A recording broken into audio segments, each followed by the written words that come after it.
एक ऑटो चालक ने अपनी पत्नी को पढ़ा लिखाकर डीएसपी बनाया। उसकी पत्नी ने डीएसपी बनने के बाद उस ऑटो चालक के साथ ऐसा क्या किया जिसे सुनकर आप भी दंग रह जाएंगे। दोस्तों, कहानी की सच्चाई जानने के लिए वीडियो को पूरा ज़रूर देखें।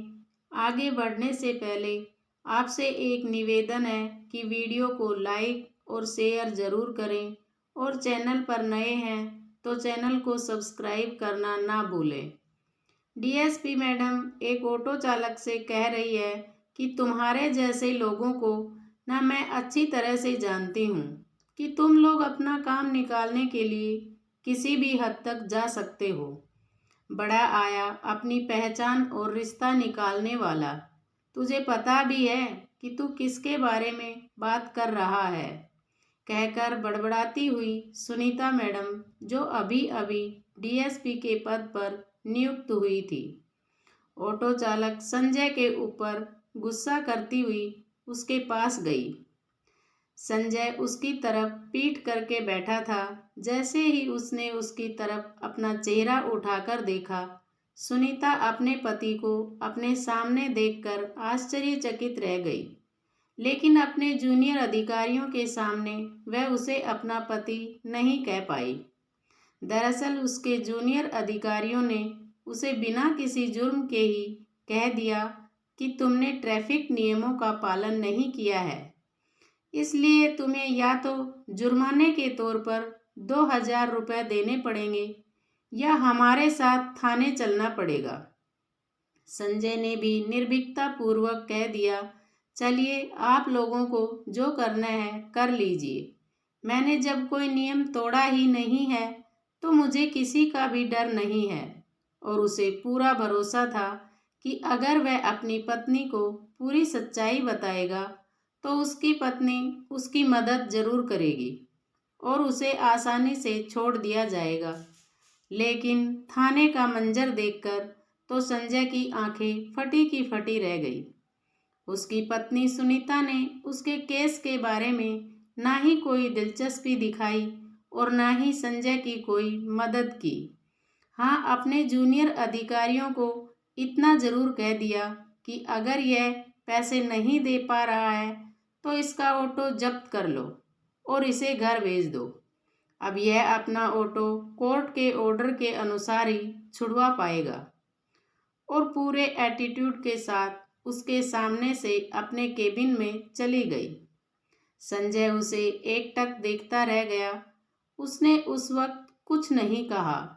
वहाँ के जूनियर अधिकारियों ने संजय की रिपोर्ट दर्ज कर ली और उसे खाली हाथ घर वापस भेज दिया। संजय बुझे मन से अपने घर वापस आ गया। सुनीता उन दिनों अपने सरकारी क्वार्टर में ही रहती थी। क्योंकि उसके घर और ऑफिस की दूरी काफ़ी ज़्यादा थी, इसलिए वह वहीं पास में ही सरकारी क्वार्टर में रहती थी। सुनीता और संजय का एक बेटा भी था जो अपनी दादी और पापा के साथ ही रहता था, क्योंकि दादी रमा देवी ने ही बचपन से उसे पाल पोस कर बड़ा किया था। क्योंकि सुनीता तो जब शादी होकर अपने ससुराल में आई थी तब से बस पढ़ाई करने के बहाने ना ही उसने कभी घर के काम को मन लगाकर किया और ना ही बच्चे के पालन पोषण में ध्यान दिया। सुनीता ने एक दिन भी अपने बच्चे को अपनी गोदी में लेकर ना ही दूध पिलाया ना ही लाड प्यार किया। बच्चे की दादी रमा देवी ने उसे ऊपर का ही दूध पिलाया। उनका पोता अंश जब भी रात में रोता तो रमा देवी ही उसे डिब्बे का दूध पिलाती। इसलिए अंश शुरू से ही अपनी दादी के पास ही रहता। उसे ऐसा लगता जैसे उसकी दादी ही उसके लिए सब कुछ है। सुनीता अपने बेटे अंश को छोड़कर अपनी पढ़ाई पर फोकस करने लगी। संजय भी मेहनत मजदूरी करता और उसकी फीस भरने के लिए उसे समय समय पर पैसे देता रहता। संजय ने केवल 12वीं तक ही पढ़ाई की थी। उसी समय उसके पिता की तबीयत बहुत ज़्यादा खराब हो गई और बहुत इलाज कराने के बाद भी उन्हें बचाया नहीं जा सका। और एक दिन वे अपनी पत्नी और बेटा को छोड़कर स्वर्ग सिधार गए। इसलिए अब घर की जिम्मेदारी संजय के कंधों पर आ पड़ी। संजय और उसकी माँ रमा देवी ने उनके पास जितना भी धन था और गहने जेवर थे, सब उसके पिता के इलाज के लिए ही खर्च कर दिए। अब उन्हें मजबूरन मेहनत मजदूरी करनी पड़ती थी, तभी उनका पेट भर पाता था। पति की मृत्यु के गम ने रमा देवी को अंदर तक तोड़कर रख दिया था, इसलिए वह ज़्यादा मेहनत का काम भी नहीं कर पाती थी। इसीलिए संजय को ही सब करना पड़ता था। संजय का सपना था कि वह पढ़ लिख कर कोई बड़ा अधिकारी बने, लेकिन उसकी यह इच्छा अधूरी ही रह गई थी। इसलिए जब उसे पता चला कि उसकी पत्नी सुनीता पढ़ना चाहती है, तो उसने उसे पढ़ने के लिए खुशी खुशी हाँ कह दिया। लेकिन रमा देवी जानती थी, उन्हें समझ में आ गया था कि सुनीता एहसान फरामोश लड़की है, उसे अपने सुख से मतलब है। तभी तो अपनी शादी के 2 दिन बाद ही संजय से उसने कह दिया था कि शादी से पहले उन्होंने उसे पढ़ाने का वादा किया है, सो पूरा करो। अब संजय दिन रात मेहनत करके अपनी पत्नी को पढ़ाता है। वह संजय को दिन रात मेहनत करता हुआ देख इतना जरूर कहती, संजय, तुम इस तरह दिन रात काम करते हो और मुझे पढ़ाते हो, तुम्हें इतना मेहनत करते हुए देखकर मुझे बहुत दुख होता है। अब कुछ दिन और संजय, फिर देखना हमारे भी सुख के दिन आएंगे। हम भी आराम से बैठकर खुशी खुशी जीवन यापन करेंगे। बस मुझे एक बार सरकारी नौकरी लग जाने दो, फिर देखना हमारे घर में भी खुशी ही खुशी होगी। संजय भी उसकी बातें सुनकर उसके प्यार में दीवाना हो गया था, लेकिन आज के दृश्य ने उसे अंदर तक तोड़कर रख दिया था। वह अपनी पत्नी के बारे में जितना ज़्यादा सोचता, उसे अपनी लाचारी पर उतना ही क्रोध आता कि उसने अपनी पत्नी पर आंख बंद करके इतना ज़्यादा क्यों भरोसा किया।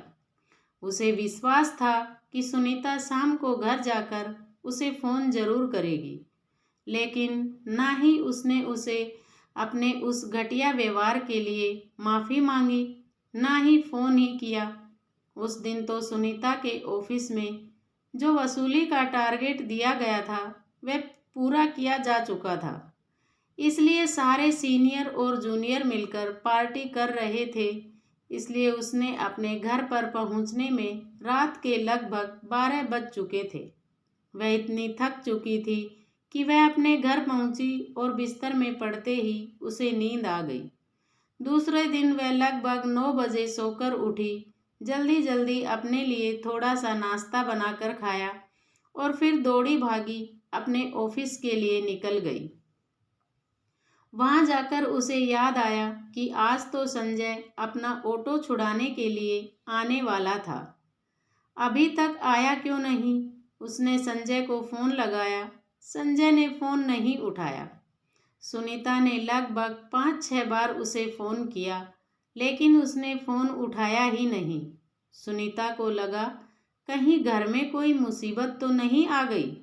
वह शाम होते ही घर पहुंच गई। संजय अपनी माँ की गोदी में सिर रखकर उदास बैठा हुआ था। रमा देवी उसके बालों में चंपी कर रही थी और संजय का बेटा अपनी दादी के पास बैठकर कुछ लिख रहा था। वह कभी अपनी दादी से पूछता तो कभी अपने पापा से पूछता, लेकिन दोनों माँ बेटा किसी गहरी चिंता में मगन थे, इसलिए उसकी बात पर ध्यान ही नहीं दिए। उसी समय सुनीता वहां पहुंच गई। उसने देखा कि उसकी सास और उसका पति उसके बेटे की तरफ ध्यान ही नहीं दे रहे हैं, तो वह आग बबूला हो गई। उसने जोर जोर से अपनी सास और अपने पति पर चिल्लाना शुरू कर दिया, अनपढ़ गंवार, तुम लोगों को पता भी है बच्चा कैसे पाला जाता है, उसे कैसे पढ़ाया लिखाया समझाया जाता है। अगर मेरा बेटा यहीं पर रहेगा तो तुम्हारी तरह ही गंवार का गंवार ही रह जाएगा। उसने फिर संजय से कहा, तुम आज अपनी वो खटारा ऑटो छुड़ाने क्यों नहीं आए? मैंने आज सारी तैयारियां कर रखी थी कि तुम्हें तुम्हारी ऑटो बाइज्जत वापस दिला सकूं। लेकिन पता नहीं तुम्हें तो कौन सी बात की नाराजगी है। बताओ संजय, तुम अपनी ऑटो लेने क्यों नहीं आए? तब संजय बोला, सुनीता, अभी मुझे ऑटो की ज़रूरत नहीं है, इसलिए नहीं गया। जिस दिन ज़रूरत होगी ज़रूर जाऊंगा। सुनीता समझ गई, मेरी नौकरी लगते ही ये दोनों माँ बेटा ऐशो आराम से जीना चाहते हैं, लेकिन मैं भी इन निकम्मों को अपनी मेहनत की कमाई का एक फूटी कौड़ी भी नहीं देने वाली, कहकर वह अपने बेटे को अपने साथ जबरदस्ती ले गई। अंश रोता रहा कि वह अपनी मम्मी के साथ नहीं बल्कि अपने पापा के साथ रहना चाहता है, लेकिन वह नहीं मानी और उसे घसीटते हुए ले गई। अंश के बिना अब संजय को घर काटने को दौड़ता। उस दिन तो ना ही संजय ने खाना खाया, ना ही रमा देवी ने। उधर सुनीता अंश को खाना खिलाने के लिए मनाती रही, लेकिन उसने भी खाना नहीं खाया और रोते रोते यूं ही सो गया। दूसरे दिन भी अंश अपनी मम्मी की बात नहीं मान रहा था। सुनीता 2 ही दिनों में परेशान हो गई। अब वह गुस्से में आकर जब वह नहीं माना तब उस पर हाथ उठा देती है। जब से सुनीता सरकारी क्वार्टर में शिफ्ट हुई थी, जब से वहाँ के डीएम साहब विकास जी रोज ही किसी न किसी बहाने सुनीता के घर चला जाता और सुनीता की इतनी तारीफ करता कि वह फूली न समाते। अब सुनीता को डीएम साहब विकास की आदत सी लग गई थी। जब तक वह उनके साथ 1-2 घंटे नहीं बिता लेती थी, उसे अधूरापन सा लगने लगा था। वही हाल डीएम साहब का भी था। अब सुनीता दिन भर के लिए ऑफिस जाती तो अंश के लिए एक फुल टाइम मेड भी रख ली, ताकि उसकी देखरेख अच्छी तरह से हो सके। दोनों माँ बेटे रविवार के दिन सुनीता के क्वार्टर जाने की योजना बनाते हैं। जैसे ही वे दोनों उसके घर गए, सुनीता ने दरवाज़ा खोला और उन्हें देखकर घबरा गई और वह पसीने से लथपथ हो गई और लड़खड़ाती जुबान से बोली, आप दोनों माँ बेटा यहाँ? इतनी सुबह सुबह ऐसा क्या हो गया जो आप लोग यहाँ आए हो? हाँ बहू, तुमसे मिलने आए हैं। कुछ गलती तो नहीं हो गई? तब सुनीता ने बड़े मुश्किल से कहा, आइए ना माँ जी। संजय ने उसके घर के अंदर जाकर देखा तो उसकी तो आंखें फटी की फटी रह गई। सुनीता के बिस्तर पर एक आदमी सोया हुआ था। उसका बेटा दूसरे बिस्तर पर अकेला अस्त व्यस्त हालत में सोया हुआ था। संजय का गुस्सा फट पड़ा। उसने मारे क्रोध के सुनीता पर हाथ उठा दिया। दोनों के बीच काफी नोक-झोंक हुई और उनकी आवाज सुनकर डीएम साहब विकास जी भी जाग गए। उसने उठते ही कहा, सुनीता, कौन है ये जाहिल गंवार? सुनीता बोली, क्या बताऊं सर, दुर्भाग्य से ये मेरा पति है। संजय बोला, अच्छा, आज मेरा मिलना तुझे दुर्भाग्य लग रहा है? और जब मैं दिन रात मेहनत मजदूरी करके पैसे कमाकर तेरी फीस भरता था, तब इस दुनिया का सबसे अच्छा पति था। लेकिन आज तुम्हें नौकरी मिलते ही तुम बड़ी अधिकारी बन गई, पैसे कमाने लगी, तो मैं गंवार हो गया तुम्हारे लिए, दुर्भाग्यपूर्ण हो गया। तुम और कितना नीचे गिरोगी? एहसान फरामोश, दुर्भाग्य तो मेरा है कि तुम्हारे जैसी स्वार्थी और मतलबी लड़की से मेरी शादी हुई। संजय का इतना कहना था कि बोली, हाँ संजय, सच तो यह है कि मैं विकास जी से बेइंतहा प्यार करती हूँ। तुम अपना रास्ता अलग कर लो, तुम भी खुश रहोगे और मैं भी खुश रहूँगी। सुनीता की बातें सुनकर संजय का मन चाहता था कि वह सुनीता को इतना मारे कि वह कहीं चेहरा दिखाने लायक ही ना रहे, परंतु रमा देवी ने उसे रोक दिया और कहा, बेटा, तुम अपने बेटे को पकड़ो और चलो यहाँ से।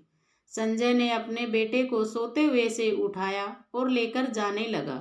तभी सुनीता बेशर्मी से हंसते हुए बोली, जाते जाते एक आखिरी काम तो करते जाओ, फिर मैं तुमको कभी तंग नहीं करूँगी। सुनीता ने तलाक के पेपर देते हुए कहा, इन पर भी साइन करते जाओ। संजय तलाक के पेपर पर साइन करके वे अपने घर आ गए। रमा देवी गरीब तो थी ही, अब उन्हें समझ नहीं आ रहा था कि वह क्या करे कि उनकी गृहस्थी अच्छी तरह से चले। उन्होंने अपनी अलमारी में से कुछ रुपये ढूंढने के लिए सारा सामान निकाला तो देखा एक जमीन का पेपर रखा हुआ है। उस पेपर को देखा तो पता चला उनके पति ने बहुत पहले एक प्लॉट शहर के बीचों बीच खरीद कर रखा था, लेकिन वह पेपर ढेर सारे कपड़ों के बीच बहुत अंदर रखा था। उन्होंने उस पेपर को संजय को दिखाया। संजय ने जब उस जमीन के रेट के बारे में पता किया तो वह जमीन तो सोने के दाम के बराबर बिकती थी। उन्होंने उसे बेचने दिया और संजय ने फिर से काम के साथ साथ पढ़ाई भी शुरू किया। अब संजय को पैसे कमाने की चिंता ही नहीं थी, इसलिए अब वह निश्चिंत होकर पढ़ाई करने लगा। और एक दिन वह समय भी आ गया जब वह एसपी बन गया। समाचार की सुर्खियों में केवल एक ही नाम था, ऑटो चालक संजय अपनी मेहनत और ईमानदारी के बलबूते एसपी बन गया।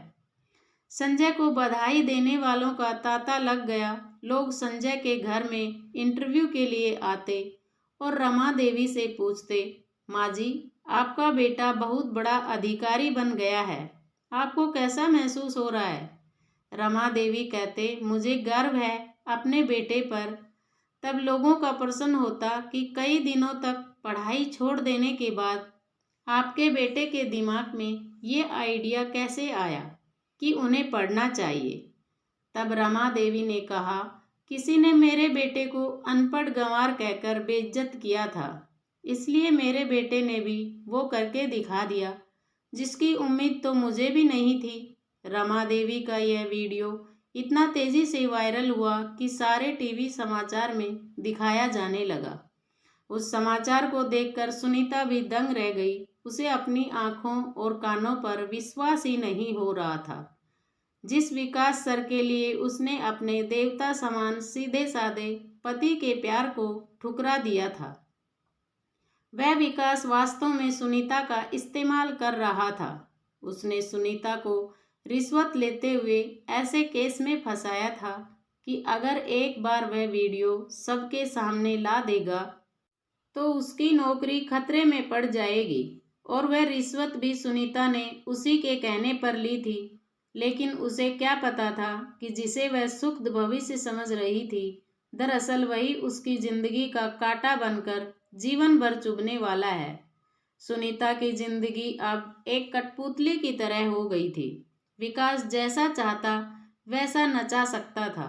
वह उसे धमकी देता था कि अगर उसने थोड़ी सी भी चालाकी करने की कोशिश की तो उसका वह वीडियो वायरल कर देगा, फिर वह कहीं मुंह दिखाने लायक भी नहीं रहेगी। अब सुनीता को पल पल संजय का प्यार याद आता कि सच में संजय का प्यार निश्चल और पवित्र था। कभी कभी तो उसका मन करता कि वह उड़कर अपने पति और बेटे के पास चली जाए, लेकिन ऐसा करने से उसे यह डर था कि अगर संजय ने नहीं अपनाया तो, और अगर एक छोटा सा भी गलत कदम विकास की मर्जी के खिलाफ उठाती है तो विकास को एक सेकंड भी नहीं लगेगा उसका वह वीडियो वायरल करने में, जिससे उसकी बदनामी तो होगी ही और उसे नौकरी से भी तुरंत ही निकाल दिया जाएगा। यही सब सोचकर वह सूख कर काटा होती जा रही थी। तभी कुछ दिनों बाद संजय की पोस्टिंग भी वहीं हुई जहां सुनीता की पोस्टिंग थी। संजय ने जानबूझकर वहां अपनी पोस्टिंग करवाई थी ताकि सुनीता को समय समय पर यह एहसास दिला सके कि इंसान चाहे तो क्या नहीं कर सकता। जिस दिन संजय का पहला दिन था उसी दिन सुनीता लेट पहुंची। संजय ने जैसे ही सुनीता को देखा वह जल्दी जल्दी अपने केबिन की ओर जा रही थी। तभी संजय ने कहा, ठहरिए मैडम, सबसे पहले आप अपनी घड़ी देखिए। उसने कहा, सर मेरे पास घड़ी नहीं है। जब समय देखने के लिए आपके पास घड़ी नहीं है तो भला आप कहाँ सही समय में ड्यूटी पहुँचेंगे? इसका मतलब आपने सरकारी नौकरी को अपना घर समझ रखा है, जो जब मर्जी मुंह उठाए चले आए, जब मर्जी चले गए। याद रखिएगा मैडम, मेरा पद आपके पद से ऊंचा है। अपनी सलामती चाहती हैं तो रोज समय पर ड्यूटी आ जाना, वरना दूसरे दिन से अपने विकास जी के केवल पैर दबाती हुई नजर आओगी। अपने केबिन में तो बिल्कुल भी नहीं। आप जैसी लापरवाह ऑफिसर की कोई ज़रूरत नहीं है हमें। सुनीता आंसू बहाती हुई अपने केबिन में चली गई। वह संजय के कंधे पर सिर रखकर रोना चाहती थी। उसे अपने सारे दुख दर्द बताना चाहती थी, लेकिन उसने वह हक खो दिया था। एक दिन एक केस के सिलसिले में सुनीता संजय के केबिन में गई। उसने सोचा आज उसे सारी बात बता देगी, लेकिन विकास का एक जासूस जो उस पर नज़र रखा हुआ था, इसलिए वह चाहकर भी उसे नहीं बता पाई। अब वह अपना दुख दर्द किसे बताए, उसे समझ में नहीं आ रहा था, क्योंकि उसने जब से संजय को छोड़कर विकास का साथ पकड़ा था, उसके मम्मी पापा तो उसका सदमा बर्दाश्त ही नहीं कर पाए और एक एक महीने के अंतराल में दोनों ही स्वर्ग सिधार गए। और उसका भाई अपने माँ बाप के मरने का दोषी उसी को मानता था, इसलिए उससे सारे रिश्ते तोड़ लिए थे। सुनीता को भी उन दिनों कोई फर्क नहीं पड़ता था, जब तक विकास उसके साथ अच्छा व्यवहार करता रहा। लेकिन जब से उसने उसे तंग करना शुरू किया, तब उसे अपने एक एक गुनाह याद आते हैं। उस दिन विकास से मार खाकर सुनीता बोली, तुझे जो करना है कर ले, अब मुझे किसी से भी डर नहीं लगता। कहकर वह बिना किसी डर के सीधे संजय के घर पहुंच गई। वहां जाकर उसने डोरबेल बजाई तो संजय ने दरवाजा खोला। इतनी रात गए सुनीता को देखकर वह हतप्रभ रह गया। उसने कहा, कौन हो तुम और किससे मिलना है? सुनीता दहाड़े मारकर रोती हुई बोली, संजय मुझे माफ़ कर दो, मुझसे बहुत बड़ी गलती हो गई। मुझसे तुम्हारे प्यार और त्याग को पहचानने में बहुत बड़ी गलती हुई है। प्लीज़ संजय, मुझे माफ़ कर दो, एक मौका दे दो मेरी गलती सुधारने का। संजय हंसता हुआ बोला, अरे तुम वही सुनीता हो ना, जिसने अपने इसी मुंह से कहा था कि मुझ जैसे अनपढ़ गंवार के साथ राह चलने में उसे शर्म आएगी। तो आज ऐसा क्या हो गया जो मेरे साथ रहने के लिए रो रो कर भीख मांग रही है? आज मुझ जैसे अनपढ़ के साथ राह चलते हुए तुझे शर्म नहीं आएगी? जाओ, तुम्हें जहाँ जाना है वहाँ। तुम अपने अनुसार जीवन जीने के लिए स्वतंत्र हो। कहकर दरवाजा बंद कर दिया। तब तक विकास भी वहां पहुंच गया, उसको घसीटते कि तू इतना बड़ा गुनाह करेगी और वह तुझे सहज ही माफ कर देगा। जब तू अपने पति की नहीं हुई, जिससे तेरा एक बेटा भी है, तो तू मेरी क्या होगी? स्वार्थी, लालची, एहसान फरामोश औरत, अब मैं तुझे बताऊंगा कि आज़ादी होती क्या है। और ले जाकर एक कमरे में बंद कर दिया। सुनीता रोती बिलखती रही, दरवाज़ा खोलने के लिए चिल्लाती रही, लेकिन विकास ने दरवाज़ा नहीं खोला। उसके सारे रुपये, पैसे, गहने और बैंक में जितने पैसे थे एटीएम से निकाल कर फरार हो गया। और वह वीडियो वायरल कर दिया जिसमें वह रिश्वत लेती हुई दिख रही है। सभी लोग उसे भला बुरा कहने लगे। उसे नौकरी से भी सस्पेंड कर दिया गया। कुछ दिनों बाद सुनीता का दिमागी हालत ठीक न होने की वजह और भूख प्यास की वजह से वह स्वर्ग सिधार गई। दोस्तों, सुनीता के एक गलत कदम ने कैसे उसकी हंसती खेलती जिंदगी बर्बाद कर दी। दोस्तों, वीडियो अच्छा लगा तो वीडियो को लाइक एंड शेयर करें, चैनल को सब्सक्राइब करें। मिलते हैं नेक्स्ट वीडियो में। जय श्री श्याम।